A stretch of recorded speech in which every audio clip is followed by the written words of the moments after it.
I'd like to read for you today an article that I found in the CBC called "On the Front Lines of the Statue Wars: Why Some People Want to Topple Statues, but Others Want to Keep Them Up." I'm going to read the whole thing just so I can't be accused of cherry picking. Activists and historians disagree on how we should remember our past. Uh, just to be honest, I think a lot of people in Canada are getting real sick of hearing what it is that activists want, that's for sure. And we're not all that impressed with the educational system either.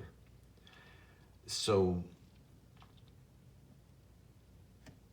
I mean, I'm talking about this, so I apparently find it interesting myself, but I think what they should be doing is going out and asking just regular folk who aren't engaged in this sort of stuff all the time to see what they think. Because I think that what you're going to find is a lot of them are getting really, really sick of this, really angry. And it's not doing the country any good, and it's not doing Aboriginal people any good. It won't do Aboriginal people any good to have people getting angry at them for stuff like this, which in a lot of cases they didn't commit. It was white activists that did it. Aboriginal people are being colonized again, this time by cultural Marxists. It's clear as hell. Okay, so there's a picture up. The first thing you have is one of the queens with a bunch of red paint has been thrown at her statue. And that's run down onto the street, which is wet. So the impression that you get is the street is flowing with blood. With more than 20 statues and memorials across Canada being degraded, toppled, or removed since 2020, Inside the Statue Wars delves into the battle over our public memorials. In recent years, students have toppled and beheaded the statue of Edgar Ryerson. Okay, I'm just going to pause for a sec, give you a different take on Egerton Ryerson. While Ryerson's greatest contribution to Canada was the founding of a free, comprehensive public school system, and it would not have happened without him, his friendship with Indigenous people and promotion of their interests was another valuable contribution. This critical part of Ryerson's record makes the naming of Ryerson University so egregious, makes the renaming of Ryerson University so egregious and wrong-headed. This is from the 1867 project, Why Canada Should Be Cherished and Not Cancelled. The author's name is Lynn MacDonald. Okay. In September 1826, Ryerson arrived at his post as a Methodist missionary to the Mississaugas of the Credit. They, like other Indigenous people, had lost most of their territory, and their numbers were also drastically reduced. The Mississaugas of the Credit were Ojibwe and Chippewa speaking, and Ryerson quickly began to learn their language. That's a level of respect that you don't see regularly. As people don't start studying the language of another people as adults that often. He loved his time with them. He was young and sturdy, lived in a wigwam at the start, and later moved into the home of a school teacher and his family. He was soon made a brother by a chief and given an Ojibwe name, Chihawk, bird on a wing. His journal notes give us a glimpse of his relationship with Ojibwe. On 16 December 1826, Ryerson reports how he arrived at my charge among the Indians. I feel an inexpressible joy in taking up my abode amongst them. I must now acquire a new language to teach a new people. One day later, he notes that he has commenced my labors amongst my Indian brethren. My heart feels one with them, and they seem to be tenderly alive to their eternal interests. May I possess every necessary gift to suffer labor and teach the truth as it is in Jesus. I can see how people wouldn't appreciate that much. It's a long article. I would go into it. I would just buy the book, the 1867 project, I'm sorry. 1 week later, he reports with sadness the death of an Indigenous man who shot himself while intoxicated, and which Ryerson blames on a wicked white man who persuaded them to drink cider, which he mixed with whiskey.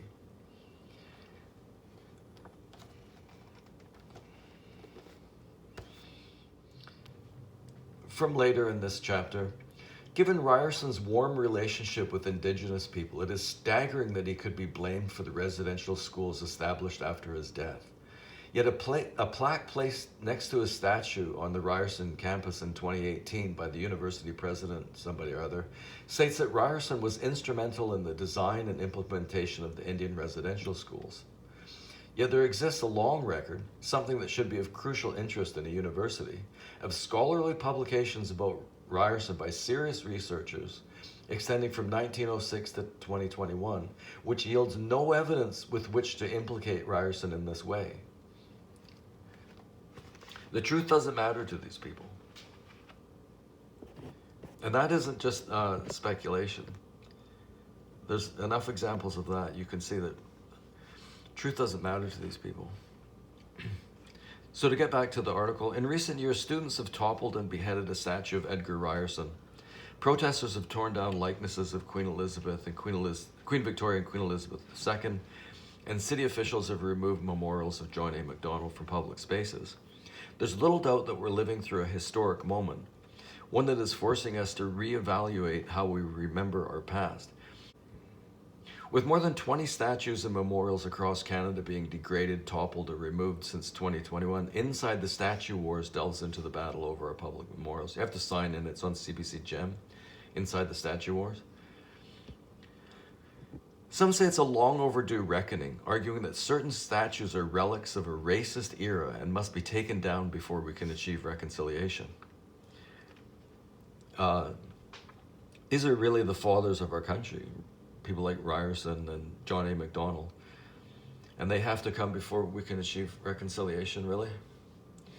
But what's interesting too is that they say that the statues are relics of a racist era.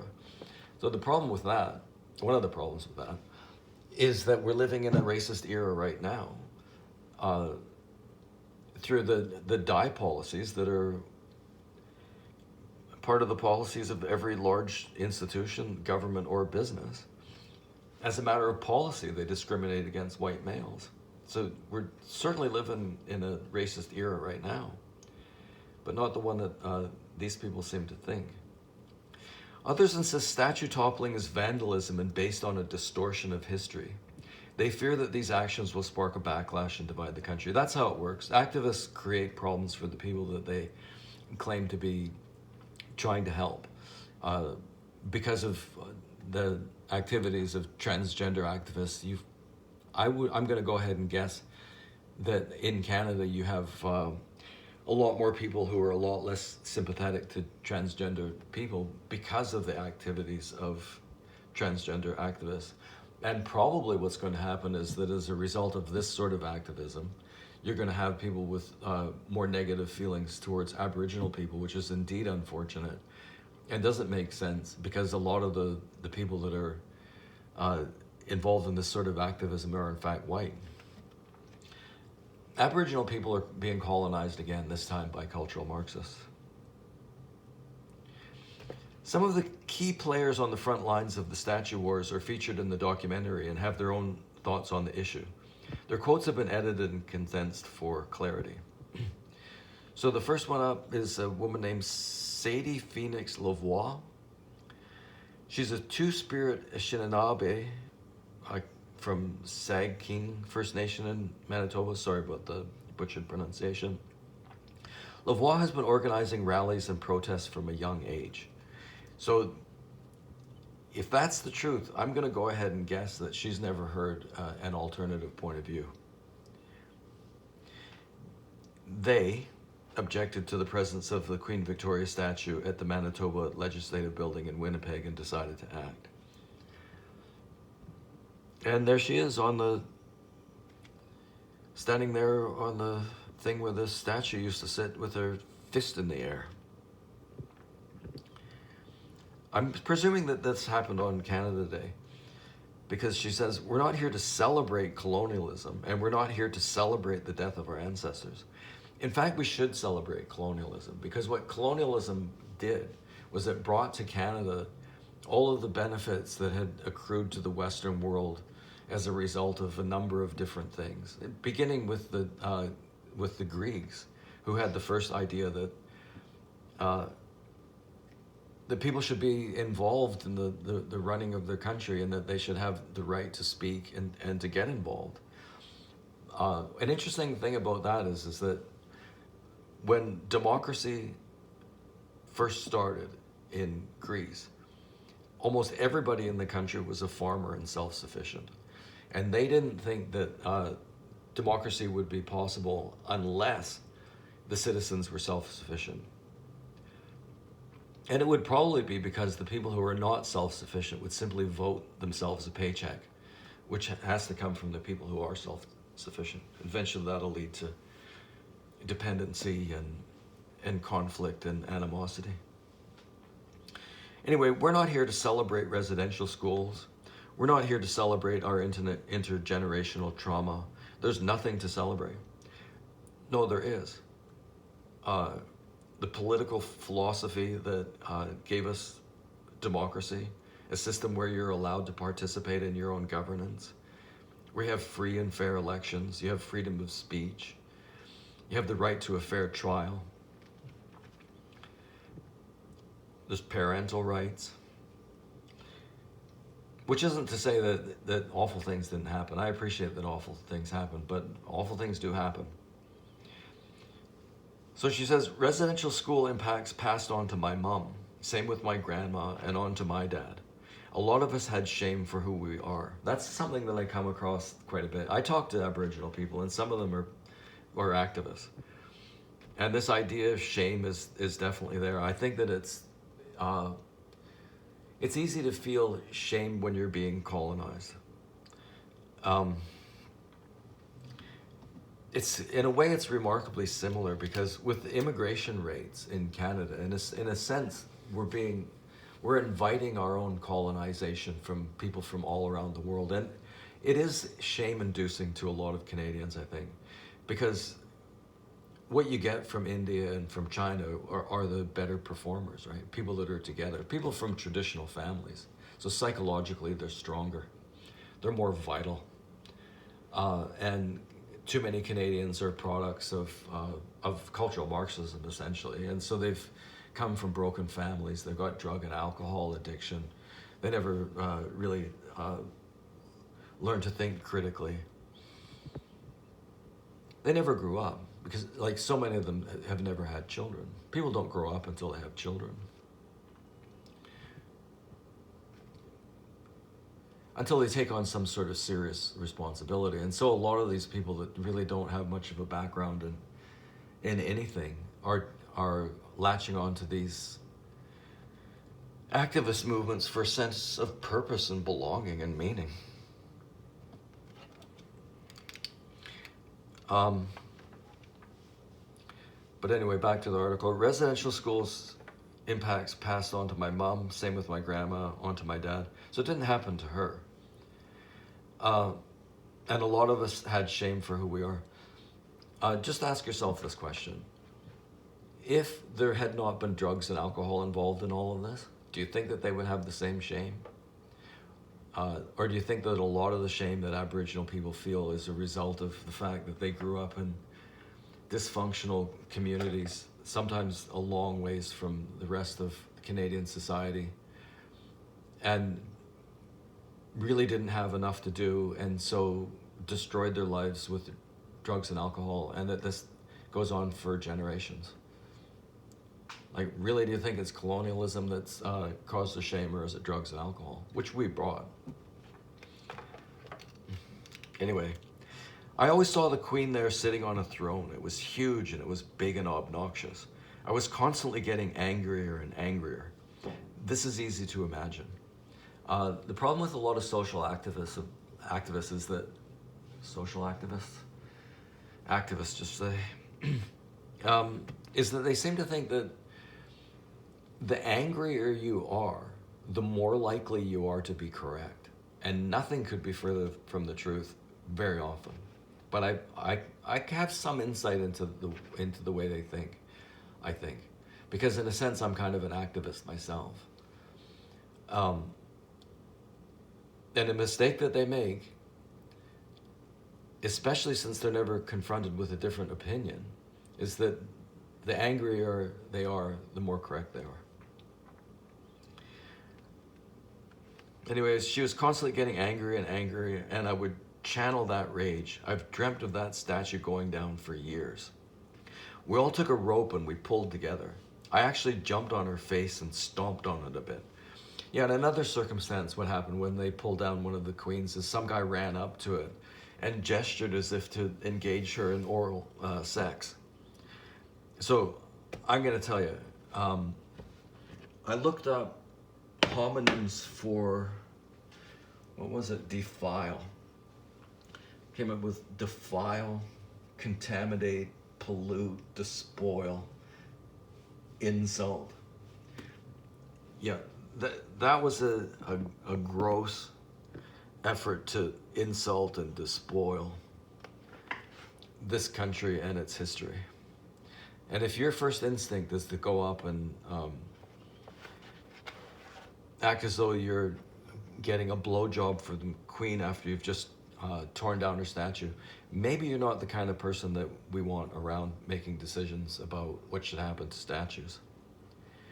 This woman didn't do that, though. She jumped on her face and stomped on it a bit. And then I got to the top and I gave her the finger with my fist up to say, "You didn't break us." No, I don't think that that's how people felt. I mean, I wasn't there, but I did see the video, and there was a sort of a moment of silence in a sense, you know. It's a little bit like in Sharia law. You can actually see them decapitate women that have been guilty of adultery. And there's a kind of a silence that happens. The moment that they cut the person's head off, there's this just silence that's undeniable. At that point, everybody knows that something has happened that was truly wrong. And I don't believe that there were people that were involved in that, because most likely because of brainwashing that they received through the educational system and through the media, that didn't, in a sense, think to themselves, perhaps we made a mistake. Perhaps this one didn't, I don't know. But if she felt that way, I think that she would have been under enormous pressure not to say anything, right? Because other Aboriginal activists would be on her case if she said, you know, I did that and I felt really ashamed, which is how she should have felt. If she'd come out and said that, she would have been in trouble with her community. Anyway, there was a mixture of emotions, relief and joy. I mean, I still don't even know how to explain it.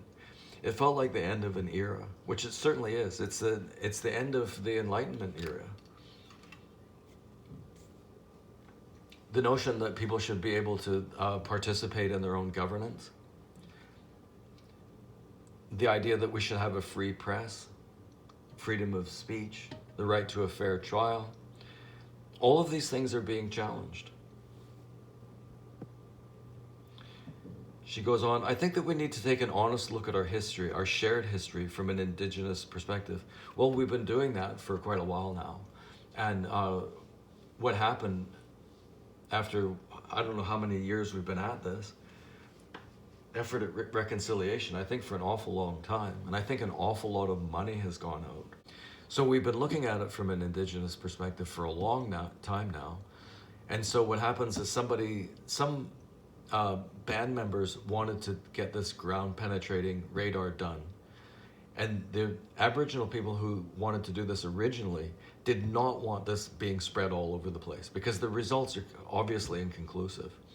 And the people that had the ground penetrating radar, they all said the results were inconclusive and that you couldn't make a determination unless you dug. And then it was picked up by the activists and the news organizations, and Canada was slandered around the world for it. And people went out and built and burnt down churches that were beloved by Aboriginal people. I think there was 30 churches burned down. And these statues were toppled. And the flag came down. And we're all wringing our hands in grief. And we still haven't they still haven't dug up any bodies there. And even if there are bodies there, I mean, people do die. So there would be a cemetery. Even if they found the bones, it wouldn't necessarily be evidence of any wrongdoing. And again, I don't dispute the fact that a lot of horrible things happened in the residential schools. To say it again, I think that we need to take an honest look at our history, our shared history, from an Indigenous perspective. And part of that is removing objects that no longer should hold revered places, especially in a public setting like this. I think something that needs to replace the statue is something that is decided amongst our people. I'd hope that it'd be a symbol of peace, a symbol of hope, and a symbol of change. Okay, well, you're really off to a bad start. If what you want is peace, you don't go out and defile and contaminate and pollute and offend and despoil and befoul things like, for example, a statue of Queen Elizabeth who's loved around the world. You just haven't gotten off to a good start in your efforts here. Hope? So what is it that you hope that we'll continue to endure your insult? Okay, the next one up is a guy, Miguel Avila Velarde. He's a Peruvian-born Indigenous activist and community organizer in Toronto who sees the statues of Edgerton and John A. Macdonald as symbols of oppression. Yeah, you would. The announcement of unmarked graves at the former residential Indian school in 2021 prompted Miguel and a group of protesters to decapitate the statue of Ryerson. There wasn't an announcement of unmarked graves at the former Kamloops Indian residential school. What there was a report of anomalies in the soil that might have been graves. He went out and decapitated the statue of Ryerson, who I just read you about. A man often described as the architect of residential schools. No, his plan for the schools was different from what happened. I think that seems to be pretty well established. Miguel delivered the severed statue's head to members of Six Nations of the Grand River in Caledonia. So think of the symbolism of this. This is straight out of the Middle Ages. You want to conquer the colony or the kingdom over there. Well, you send your army off to go and cut the guy's head off. Listen to this. Okay, the woman's name is Jessica Hutchinson from Wilfrid Laurier. She's a social work professor. Hutchins encourages her colleagues to include support for Palestinians who were taking their land back in daily land acknowledgements. Anyway, Hutchins encourages her colleagues to include support for Palestinians who were taking their land back in daily land acknowledgements. In other words, she's encouraging people to emulate and to respect and perhaps copy the tactics of the people who committed that terror attack in Israel. Anyway, to get back to this guy. I'm hitting the Ryerson head with the sledgehammer. Bam! Okay, this is his rendition of the story, but I can promise you, can't promise you, but I would bet that one of the things that he realized when he did that, he must have gotten some sense of his own impotence, because he picked up a sledgehammer and he hit that thing and probably didn't have a lot of impact on it. All he did was create just intense vibration that would have sent pain into his hands and his arms. He just doesn't choose to say that.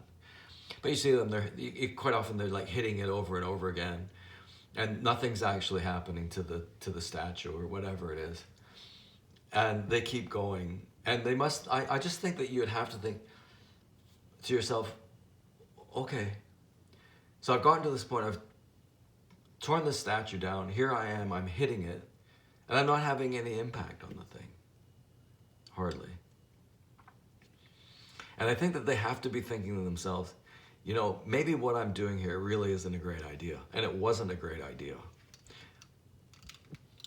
They should definitely all be, they should all be charged with whatever crime it was that they committed, and they should be persecuted vigorously for it. And the reason that doesn't happen, the reason that the cops stand around and watch as they pull these statues down, is because they're afraid of the violence that will happen if they arrest people. So we're living in fear of violence from these people already. It's a kind of they've got an approach from the top and the bottom. You've got these violent people that everybody has to be afraid of, and then you've got the academics in university who quite often set policies on different issues, or they go into politics and determine what happens. And they change things in a way that benefits them. They create division, which they like, because they get to be heroes on their side. And there's a lot of monetary benefit. But essentially, that's what's happening to us. We live in fear of the violent ones from the bottom. And then we're being, our speech is being repressed and all of the rest of it. Our kids are being brainwashed from the top. Anyway, so this guy says, I'm hitting the Ryerson head with the sledgehammer. Bam! The feeling I was getting is, I'm going to get my ass in trouble. Police are going to come and knock on my door the next day. However, next day around 2 p.m., I got a call. You've been chosen to take the head to 6 nations. And I said to myself, wow, this is historic, epic. Ooh. This is our victory. This is our trophy of war. We don't need it. We don't need that kind of rhetoric. Because you have to remember, this is happening after we've made all of these efforts to reconcile and to make sure that the Aboriginal people feel recognized and acknowledged and validated and compensated. If this approach is only resulting in this, perhaps people are going to start thinking, perhaps we need a different approach. If the government is not willing to take an action, then it's up to the people to exercise their rights. No, it's not your right to go and tear down a statue like that. You committed a crime. Do not have that right. Because if they're not willing to do it, we'll do it for them. There's no other alternative. Yes, there's an alternative. There's all kinds of alternatives. You get involved in the process, in the decision-making process. You form a club. You discuss. You debate. And eventually you get your way or you don't. My activism is based on my children who are Indigenous, and I want them to be included in a better world. You're not creating a better world, dude. And that's what we do every day as an activist, to help change society. So these are the people that actually desecrated the monuments, right? So this one is Kasinio Kik. Is an artist, poet, and activist from the Mohawk Nation Wolf Clan at 6 Nations. She uses her work to raise awareness and promote social change. Recently, she posed semi-nude with a decapitated Edgar Ryerson statue head in a series of provocative photographs. So here we see again the attempt to insult, to defile, to profane, to contaminate, pollute, offend, despoil, befoul. One of the people who was responsible for the foundation of Canada. And by many accounts, was really caring of Aboriginal people, as was John A. Macdonald. Anyway, so she says, to me, putting the Ryerson head on a pike, I didn't know they put it on a pike. She's saying colonization, colonialism, assimilation, all of these practices, all of these things he represents isn't welcome here. What you've got is what's generally considered the most enlightened and progressive political system in the world, and that's democracy.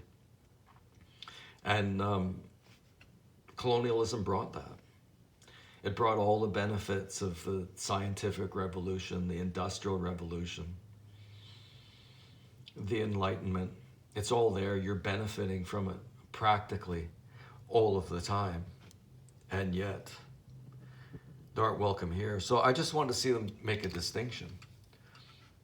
Which aspects of colonialism is it that you want to get rid of? Do you want to get rid of the democracy?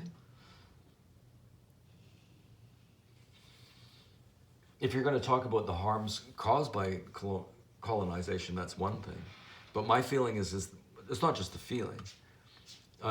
These people are cultural Marxists, in fact. And we know what they want to do. And what they want to do is destroy Western civilization.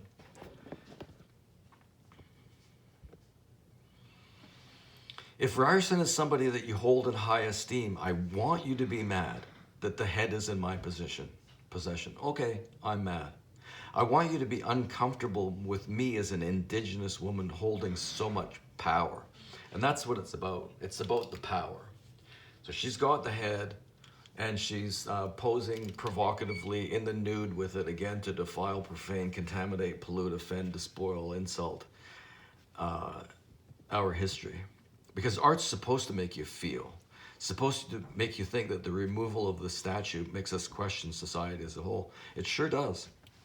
It really does. That we can stand by and watch that happen really does make me question society as a whole.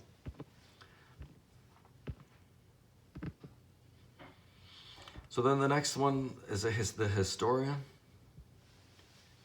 His name is Ron Stagg, and he says, when they tore the Edgar Ryerson statue down and smashed it up and flattened his head, and after they cut it off and so on, that really disturbed me because he didn't deserve that.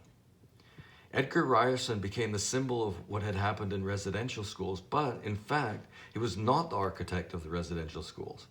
Facts don't make a difference to these people.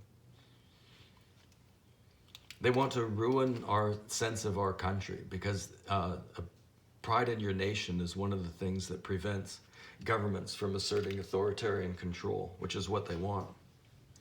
He created a plan for schools for First Nations people, which were totally different from the ones that were created by the federal government later.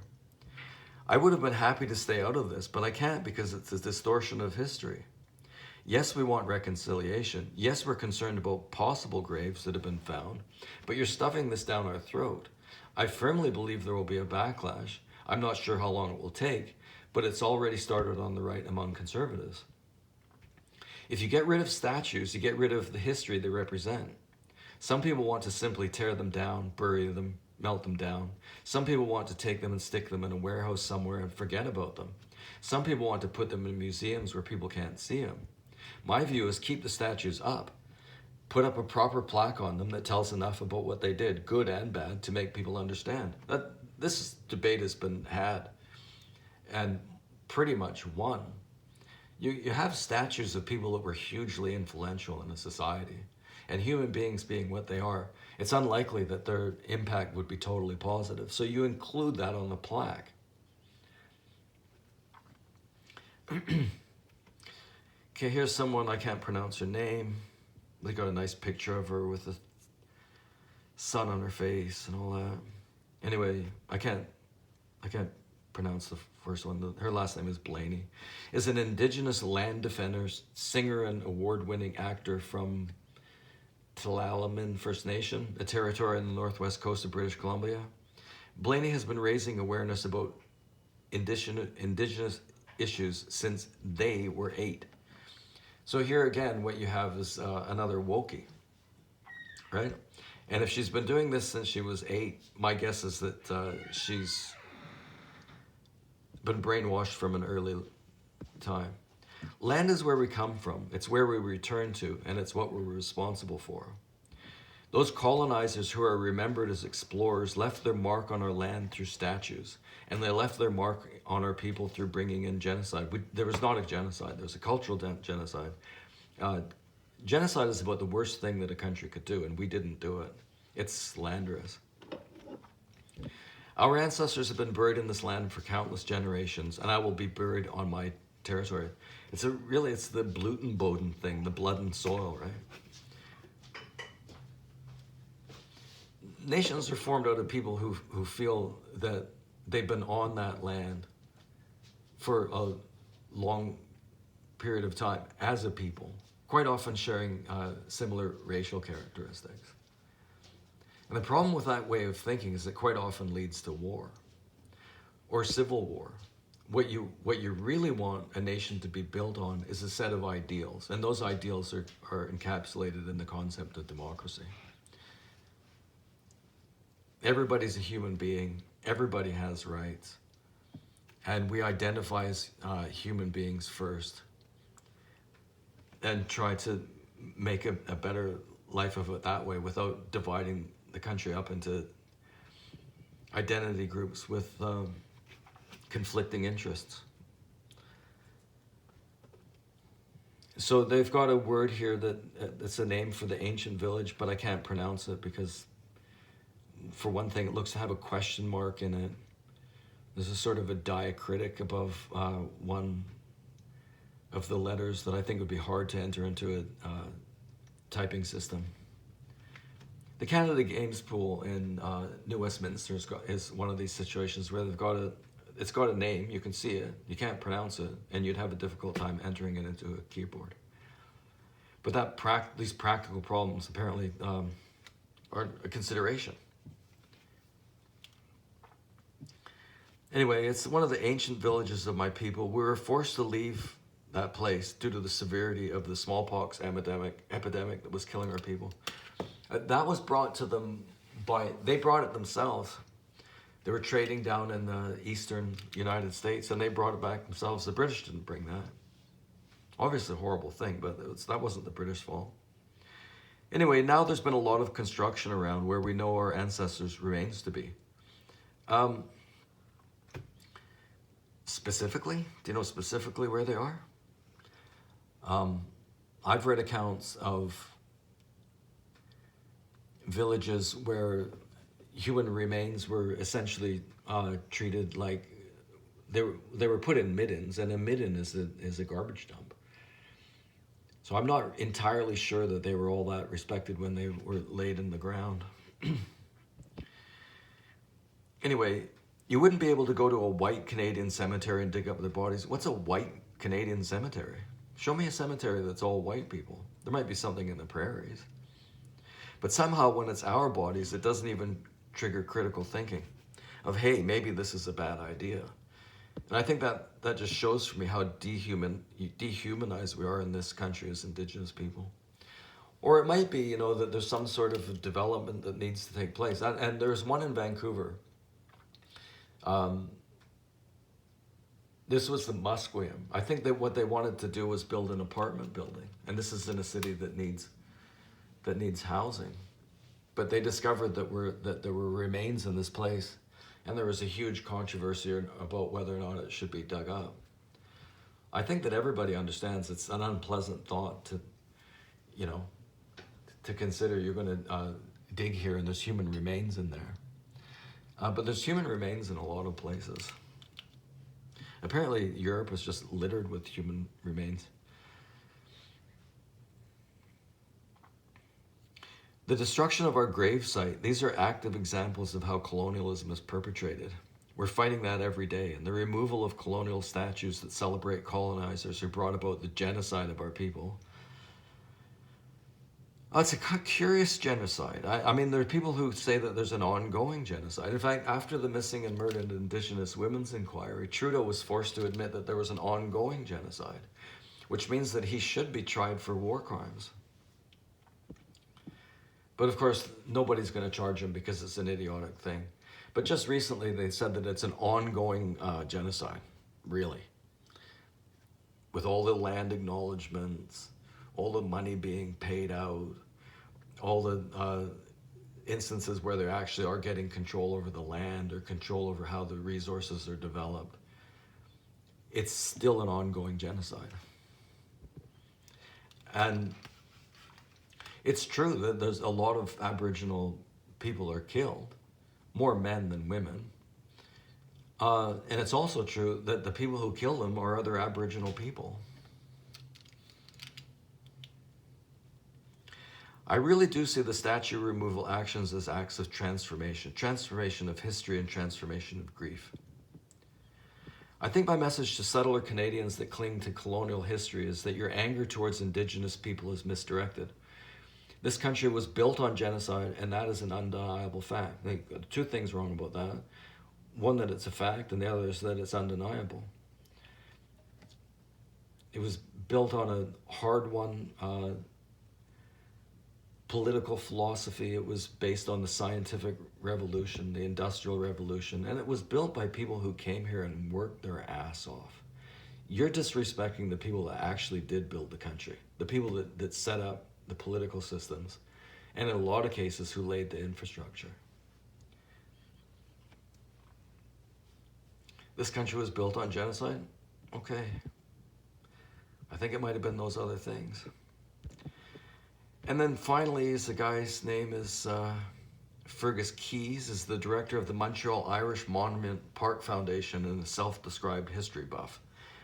He's a staunch supporter of John A. Macdonald and even has a miniature statue of Canada's first Prime Minister in his home.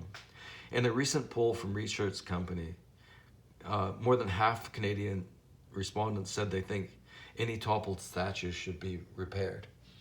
And the other half are brainwashed. He didn't say that. Mankind has been building statues for as long as anybody can remember. It's history, and I like history, and almost all statues have some historical context to them. Statues can sometimes build up an interest in people to explore more about that individual or the event that's being depicted. If you don't happen to like an individual or an event that's being depicted by a statue, that doesn't give you the right to take a sledgehammer to it. I mean, it makes no sense. You know, where we have law and order, every single one of them was a criminal act of destroying public property, and nobody has the right to do that. It's mob rule that seems to be perpetrated mainly by young people.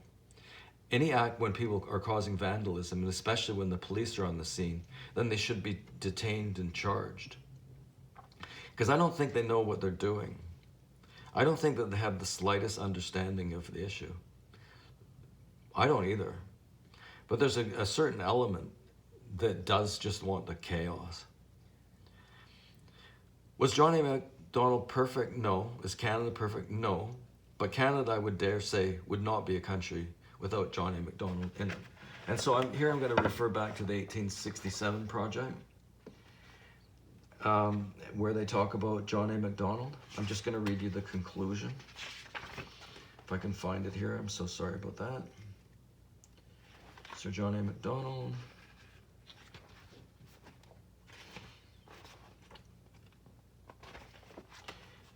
Sorry.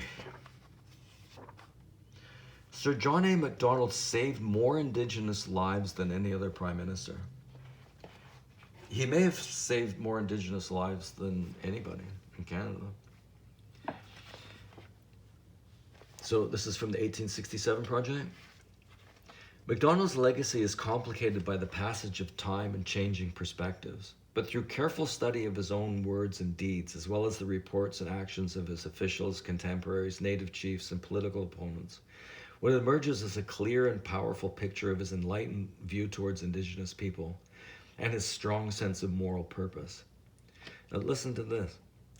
Macdonald was determined to avoid the violence and dislocation that attended settlement of the American West.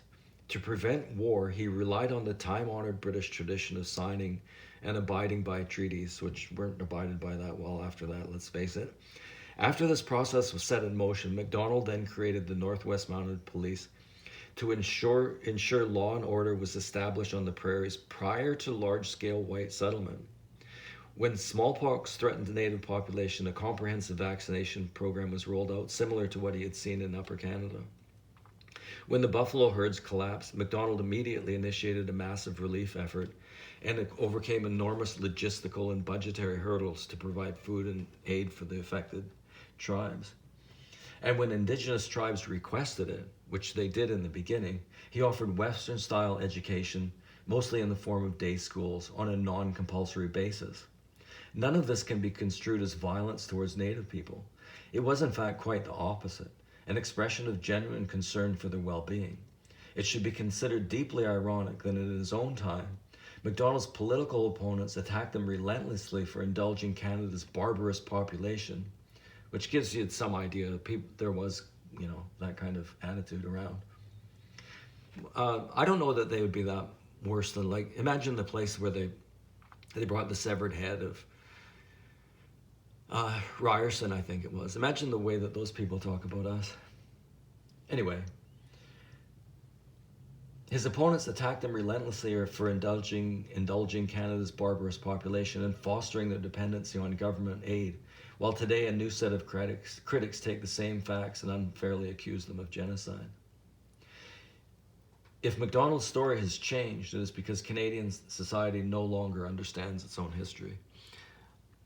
It's easier to establish authoritarian rule over people who know nothing about history. That's one of the reasons that they try to pervert it. Okay, that's it for today. Thank you.